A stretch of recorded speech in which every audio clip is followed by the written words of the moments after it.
Den brittiska forskaren Dylan Wiliam är en av den formativa bedömningens pionjärer. Tillsammans med Paul Black har han bland annat skrivit de inflytelserika böckerna Att följa, lärande, formativ bedömning i praktiken samt Inside the Black Box.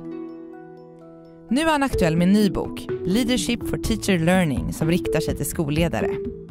Samtidigt fortsätter han att resa över hela världen och föreläsa inför lärare om varför och hur de bör jobba med formativ bedömning.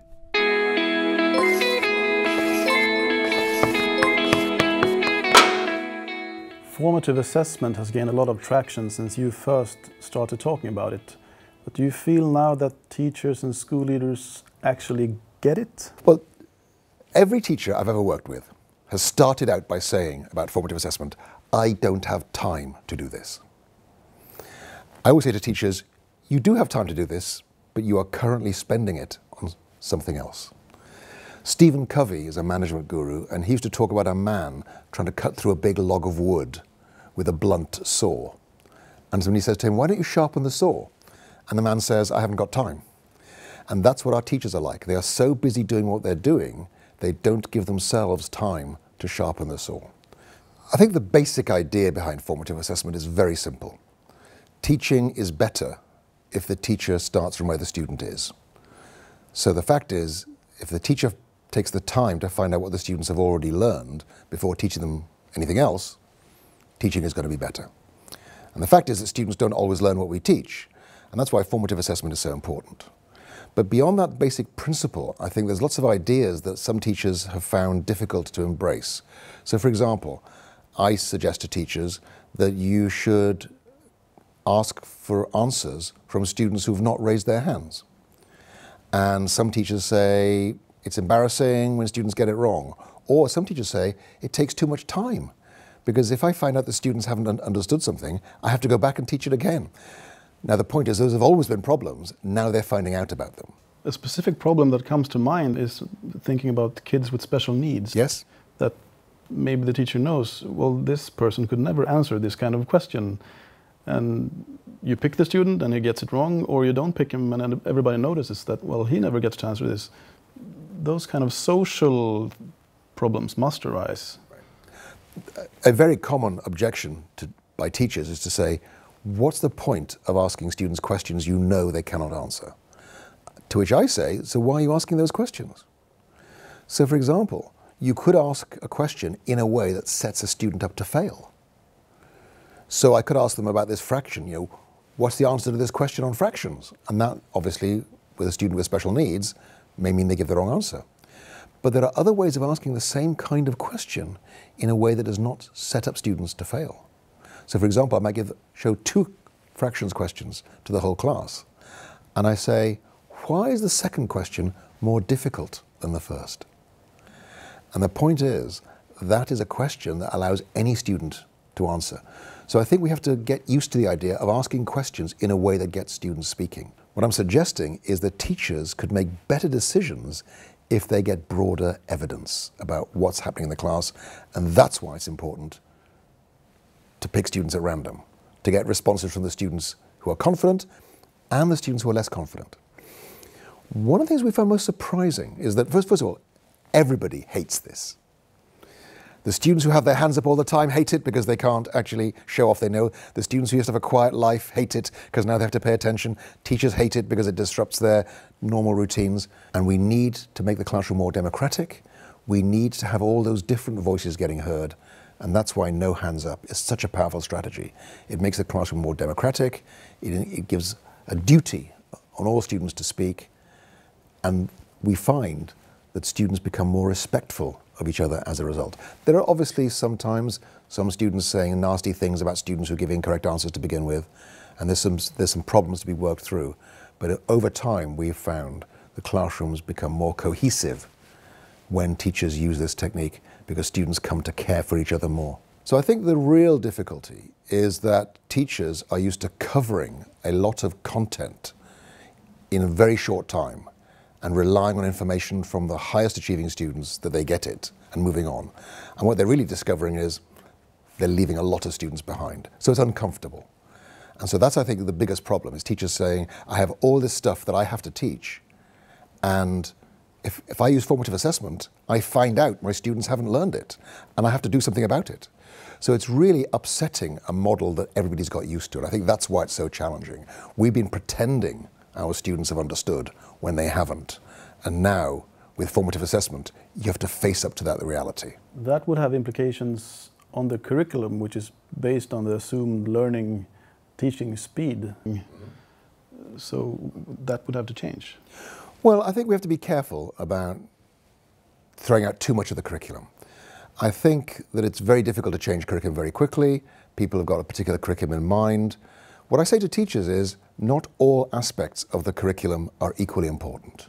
And so I think it does require teachers to be more selective about giving more attention to some aspects of the curriculum, making a judgment about, is this important enough that everybody has to get it, or can I go on knowing some students don't understand? And you can't make that judgment professionally without the evidence. So my primary concern is that teachers have evidence. What they do with that evidence is a teacher's professional judgment. It'll depend on the context, it'll depend on the students. So I never tell teachers what to do with this information. That's their job. What I'm saying is you can't make a decision about what to do next professionally without good evidence about what students have understood. This is sometimes where people get stuck. Collecting the information is easy enough, but then you actually have to process it and do something. Right. That's the hard part. Well, so for example, one of the techniques we suggest to teachers is they use multiple choice questions. Now, multiple choice questions have a very bad reputation in tests. But I say to teachers, don't use multiple choice questions in tests. Use them as part of your normal teaching. So if you ask students in a science lesson, which of these 4 things do you think will happen if I do this particular thing in science? And then students can vote using electronic voting systems, or they can just hold up 1, 2, 3, 4, or 5 fingers. So the important point is the teacher has made their job simpler.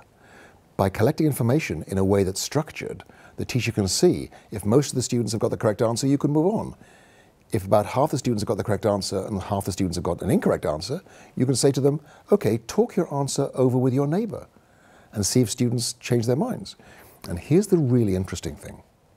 What we have found is that when teachers go slower, their students get higher test scores because teachers don't have to reteach things over and over again because students keep on forgetting it. By going through things in more detail, students seem to remember things for longer, and so it actually saves time in the long run, even though it seems to take a lot of time in the short run. Time is the one thing that all teachers say they don't have enough of. Now, the role of leaders here is crucial, because leaders tend to add things to teachers' workload. Hardly any leaders take things away from teachers. Society and everybody else just says, teachers have to do this and this and this and this. So the problem is our teachers are now working flat out. They're doing everything they can. And so before they can take on any new ideas, they have to take something off their plate because their plates are full. Here's the problem in education. The thing that you will take off a teacher's plate is a good thing. The problem is everybody looks for things that teachers are doing that are bad. Teachers don't do bad things. Everything teachers do contributes to students' learning. So the challenge, and this is the reason this is so difficult to do in schools, the essence of effective leadership is stopping people doing good things to give them time to do better things. And nobody wants to say that's something that's good, but not important enough to get done. It's a very difficult thing for leaders to say, but that's what needs to happen. If leaders aren't willing to stop teachers doing good things, then things will never be better than they are right now. And that's the topic of your new book coming out. That's a big element of the book, is that leaders have to create time for teacher learning. The only way we can actually improve education in Sweden or in any other country is to make the teachers we have better. Some people say, we don't have good teachers. We have to get new teachers. We have to get better teachers. There are no better teachers out there. The only way we're going to be able to improve education in Sweden is by investing in the teachers who are already working in our schools. And so, in the same way, no teacher can do the learning for a student. But what the teacher can do is create a learning environment for that student to learn. In the same way that that's what happens for teachers and students, leaders can do the same for their teachers. The best leaders are the ones who create learning environments for their teachers. So I think the biggest part of any leader's job is ensuring that the teachers in their school are learning. And that's not what most leaders spend most of their time doing. In your lecture, you quote Samuel Beckett when he writes about trying and failing, that no matter, try again, fail better. How does this idea of failing better apply to teachers? The Samuel Beckett quote is a little out of context. The book that it comes from, called Worstwood Ho, is a very strange book. But the point I was trying to make to teachers was that we fail all the time as teachers if we really care about our students. You show me a teacher who does not think they're failing, and I will show you a teacher who either has very low expectations of her students or is just not paying attention. We hope for so much for our students. When we use formative assessment, we find out they didn't learn what we thought they should have learned, and so we failed. Now there's two responses to that.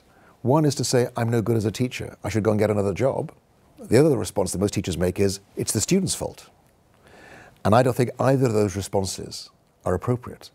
I think what we have to understand is this job of teaching is so difficult that one lifetime isn't enough to master it. But the important point is that every teacher can be a better teacher next month than they were this month. And that's why I chose that quote of ever tried, ever failed, no matter, try again, fail better. If every teacher believes they can be a better teacher next month than they were this month, we could transform the education system in Sweden. This is perhaps a bit more personal. Mm-hmm. Research suggests that 90% of school results have nothing to do with the actual school, that it's factors around the school, like socioeconomic background, that matters the most. Yet you have chosen to dedicate your life to the 10%. Why? Well, there's a really important message in all research, and that is that research only tells you what was, not what might be. So people say research shows this. Yes, currently the OECD data, the data on PISA, shows that only about 6% of the variation in students' achievement on PISA in Swedish schools is caused by the school, and the other 94% is outside the school's control. But that's because schools aren't making much of a difference right now. Now, when you look inside the data more carefully, you find out that the school effect is really only about 6% in Sweden. But the teacher effect is much larger. The school effect is on average 6%, but that disguises huge variation, where some teachers are having a huge impact on their students and other teachers are having a much smaller impact. So the school effect in Sweden is small, but the teacher effect is huge, and I want to make more teachers like the very best. That's what's going to make the difference, and we can change those data, we can change those research studies by saying, let's ignore the data, let's get better. Thank you very much. You're welcome.